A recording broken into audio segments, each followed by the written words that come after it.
nikoh uzugini yo'qotib qo'ysaymish, u oila uzoqqa bormasmish. Nikoh uzugini taqayotganda yerga tushib ketsa bo'lmasmish. Nikoh uzugi bilasizlarmi qayerdan kelib kelgan?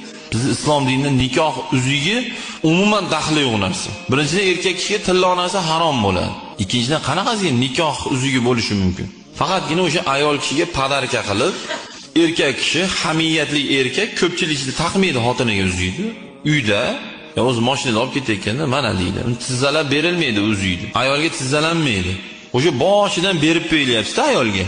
Ya'ni hozir Yevropadan ommaviy madaniyatdan o'rganyapti. Bilasizlar, sevgisini shuna izhor qiladi. Ko'pchilikning ichida o'zicha ular uchun bu bir nima deydi, bir mo'jizadek bitta tizzalaylar, bunday idishni ochib uzuyni beradilar, bo'ldi. Shu eng zo'r baxt shu ular uchun. Bizda eng zo'r harflik shu biz uchun. Bizning millatga umuman to'g'ri kelmaydi bu.